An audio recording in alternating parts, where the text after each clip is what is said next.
شب کم پلنگ روز دنم شوستی بود مهتی دو خان پرهام زود و گفت خفته این بره صبادمه برار سرخا گوده میرن گروه چرا تاردی نمیچومه سوجانه با سوجه میچوم چرا یه بوی دود و کرچه چوب میلاد سهار بزا وای زکانه یه بسخت ویری برار بسخت صف جان مار ویری بشیم بیرون تنده کنم تا میریم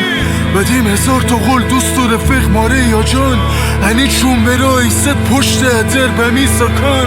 چرا نشکف در بلام سا امان به هر دری بزیم ببو سزا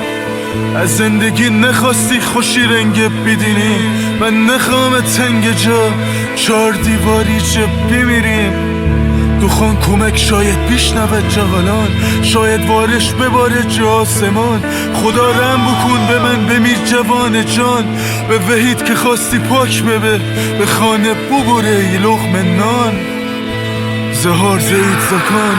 وای با سختمی بال و پر کاشمی زندگی جایش کفتی هرچی غفل و در همی با سخت دیل چیدن چی بکسش و شبلنگ روده جا ماره وقتی با خفت خورسته داشتی یعنی راحتی سه خوزا که جا